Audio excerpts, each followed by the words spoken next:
Friends, welcome to Y2K சமையல். இன்றைக்கி நம்ம பார்க்க போகிறது அறுசுவை நிறைஞ்ச ஒரு அருமையான ரெசிபி.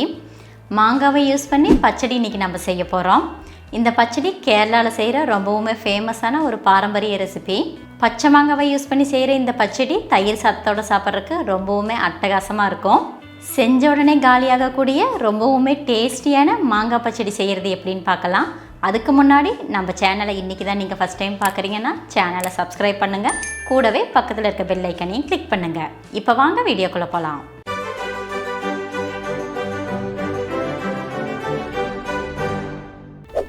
மாங்காய் பச்சடி செய்யறதுக்கு நான் இன்றைக்கி 2 மாங்காய் யூஸ் பண்ண போகிறேன். பேனில் 1 டேபிள் ஸ்பூன் அளவுக்கு எண்ணெய் ஆட் பண்ணிக்கலாம். இந்த எண்ணெய் நம்ம நார்மலாக சமையலுக்கு யூஸ் பண்ணுற எண்ணெய் தான். எண்ணெய் நல்லா சூடானதுக்கப்புறம் அது கூட 1 டீஸ்பூன் அளவுக்கு கடுகு ஆட் பண்ணிக்கலாம். நம்ம ஆட் பண்ணியிருக்க கடுகு எல்லாமே நல்லா பொரிஞ்சு வரணும். அதுக்கப்புறம் அது கூட 1 வரமிளகாயை கிள்ளி ஆட் பண்ணிக்கலாம். நம்ம ஆட் பண்ணியிருக்க வரமிளகாய் எண்ணெயில் கருகாத அளவுக்கு அதை நல்லா நம்ம வறுத்து விட்டுக்கலாம். 1 நிமிஷம் போல் வரமிளகாயை நல்லா வறுத்ததுக்கப்புறம் அது கூடவே கொஞ்சமாக கருவேப்பிலையும் ஆட் பண்ணிவிட்டு நல்லா வறுத்துக்கலாம். நம்ம ஆட் பண்ணியிருக்க கருவேப்பிலை நல்லா பொரிஞ்சதுக்கப்புறம் அது கூட சின்ன துண்டு இஞ்சியை நல்லா பொடியாக கட் பண்ணி ஆட் பண்ணிவிட்டு வதக்க ஆரம்பிச்சிடலாம். இஞ்சியோட பச்சை வாசனை போகிற வரைக்கும் அதை நம்ம தொடர்ந்து வதக்கணும். இஞ்சி கருகாத அளவுக்கு பார்த்துக்கோங்க. இஞ்சியோட பச்சை வாசனை போனதுக்கப்புறம் அடுப்பை லோ ஃப்ளேமுக்கு சேஞ்ச் பண்ணிவிட்டு அது கூடவே 1/4 டீஸ்பூன் அளவுக்கு மஞ்சள் தூள், 1 டீஸ்பூன் அளவுக்கு மிளகாய் தூளை சேர்த்துட்டு நல்லா வதக்க ஆரம்பிச்சிடலாம். நம்ம ஆட் பண்ணியிருக்க மிளகாய் தூளோட பச்சை வாசனை போகிற வரைக்கும் வதக்கணும். ஆனால் மிளகாய் தூள் கருகிடக்கூடாது. உங்களோட காரத்துக்கு தகுந்த மாதிரி நீங்கள் மிளகாத்தூளை ஆட் பண்ணிக்கிங்க. ஆல்ரெடி நம்ம வரமிளகாயை ஆட் பண்ணியிருக்கனால நான் 1 டீஸ்பூன் அளவுக்கு மிளகாத்தூளை ஆட் பண்ணிக்கிறேன்.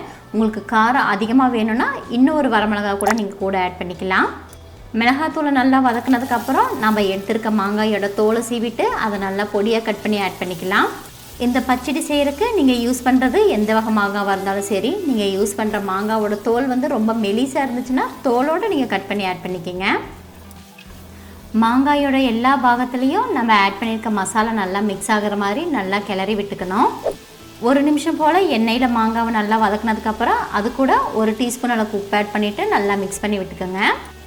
மாங்காயை நம்ம பொதுவாக உப்பு மிளகாத்தூள் போட்டு சாப்பிடுவோம். அதுக்கு பதிலாக இந்த மாதிரி ஒரு மசாலாவை மிக்ஸ் பண்ணி நீங்கள் சாப்பிடும்போது இந்த மாங்காய் ரொம்பவும் டேஸ்டியாக இருக்கும். உப்பு ஆட் பண்ணதுக்கப்புறம் 2லேருந்து 3 நிமிஷம் போல் அதை நம்ம நல்லா மிக்ஸ் பண்ணி குக் பண்ணணும். அதுக்கப்புறம் அது கூட 1/2 கப் அளவுக்கு தண்ணி ஆட் பண்ணிக்கலாம். மாங்காயை வேக வைக்கிறதுக்கு இந்த அளவுக்கு நம்ம தண்ணியை ஆட் பண்ணினாலே போதும். ஏன்னா மாங்காய் வேகும்போது அதுலேருந்து தண்ணி விடும். தண்ணி ஆட் பண்ணதுக்கப்புறம் நல்லா மிக்ஸ் பண்ணி விட்டுட்டு இதை நம்ம கவர் பண்ணி வச்சு ஒரு 5 நிமிஷம் போல் குக் பண்ணி எடுத்துக்கலாம். மாங்காவோட தோலை சீவிருக்கனால மாங்காய் ரொம்ப சீக்கிரமாகவே வெந்துடும். இப்போ 3 நிமிஷம் ஆயிடுச்சு. மாங்காவும் ஒரு அளவுக்கு வெந்துருச்சு. மாங்காவை ஒரு டைம் நம்ம நல்லா கிளறி விட்டுட்டு முழுசாக இருக்கிற மாங்காவை ஒரு டைம் நல்லா நம்ம மசிச்சு விட்டுக்கலாம். 75% மாங்காய் வெந்து வந்திருக்குது. திரும்பவும் அதை நம்ம கவர் பண்ணி ஒரு 2லேருந்து 3 நிமிஷம் போல் குக் பண்ணி எடுத்துக்கலாம்.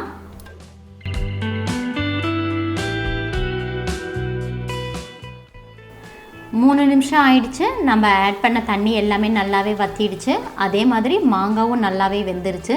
இதுதான் மாங்காய் பச்சடி செய்கிறதுக்கு தேவையான பர்ஃபெக்டான கன்சிஸ்டன்சி. இந்த ஸ்டேஜில் இது கூட 1 கப் அளவுக்கு கரும்பு சர்க்கரை ஆட் பண்ணிவிட்டு நல்லா மிக்ஸ் பண்ணி விட்டுக்கலாம். கரும்பு சர்க்கரைக்கு பதிலாக நீங்கள் வெல்லம் யூஸ் பண்ணுறதா இருந்தால் 3/4 கப் அளவுக்கு வெல்லம் யூஸ் பண்ணிக்கிங்க. நம்ம ஆட் பண்ணியிருக்க மாங்காய் நல்லா வெந்ததுக்கப்புறம் நீங்கள் கரும்பு சர்க்கரை ஆட் பண்ணுங்கள். இல்லைன்னா மாங்காய் வேகாமல் அப்படியே விரைச்சிரும். கரும்பு சர்க்கரை ஆட் பண்ணதுக்கப்புறம் நம்ம கையெடுக்காமல் 2லேருந்து 3 நிமிஷம் போல் தொடர்ந்து மிக்ஸ் பண்ணி விட்டு குக் பண்ணிகிட்டே இருக்கணும். இல்லைன்னா மாங்காய் அடிப்பிடிக்க ஆரம்பிச்சிடும். நல்லா திக்கான கன்சிஸ்டன்சி வந்ததுக்கப்புறம் ஒரு பவுலில் கொஞ்சமாக தண்ணி எடுத்துகிட்டு அதில் 1 டீஸ்பூன் அளவுக்கு அரிசி மாவை மிக்ஸ் பண்ணிவிட்டு அந்த மிக்சரை இந்த பச்சடியோட ஆட் பண்ணிக்கிங்க. நம்ம செய்கிற மாங்காய் பச்சடி நேற்று போகாமல் நல்லா திக்கான கன்சிஸ்டன்சியில் இருக்கணுன்றக்காக தான் இந்த மிக்சரை ஆட் பண்ணியிருக்கிறோம். அரிசி மாவு மிக்சரை ஆட் பண்ணதுக்கப்புறமும் நம்ம 2 நிமிஷம் போல் தொடர்ந்து குக் பண்ணிகிட்டே இருந்தோன்னா நம்ம செஞ்ச பச்சடி நல்லா திரண்டு திக்கான கன்சிஸ்டன்சியில் வரும். அறுசுவையை நிறைஞ்ச ரொம்ப ரொம்ப டேஸ்டியான மாங்காய் பச்சடி ரெடி. நம்ம எப்பவும் செய்கிற மாங்காய் பச்சடி மாதிரி இல்லாமல் இது நல்லா திக்கான கன்சிஸ்டன்சியில் இருக்கிறனால பார்க்கும்போதே இது நம்மளுக்கு சாப்பிட தோணும். இது நம்ம செஞ்சு முடித்த உடனே தட்டே காலி ஆகிடும். அந்த அளவுக்கு இது டேஸ்டியாக இருக்கும். ஏர்டைட் கண்டெய்னரில் போட்டு ரூம் டெம்பரேச்சரில் வச்சோன்னா 3லேருந்து 4 நாள் வரைக்கும் வச்சு சாப்பிட்லாம். ரெஃப்ரிஜிரேட்டரில் ஸ்டோர் பண்ணணுன்னா 15 நாள் வரைக்குமே வச்சு சாப்பிட்லாம். அவ்வளோதாங்க, அறுசுவையை நிறைஞ்ச ரொம்பவுமே அருமையான மாங்காய் பச்சடியை ரொம்ப ஈஸியாக நம்ம செஞ்சிட்டோம். இந்த ரெசிபி உங்களுக்கு பிடிச்சிருந்துச்சுன்னா லைக் பண்ணுங்கள், உங்கள் ஃப்ரெண்ட்ஸ் அண்ட் ஃபேமிலிக்கு ஷேர் பண்ணுங்கள். இந்த டேஸ்டியான ரெசிபியை நீங்களும் ட்ரை பண்ணி பார்த்துட்டு எப்படி இருந்துச்சுன்னு எனக்கு கமெண்ட் பண்ணுங்கள். மறுபடியும் இன்னொரு ரெசிபியில் பார்க்கலாம். அது வரைக்கும் பாய்.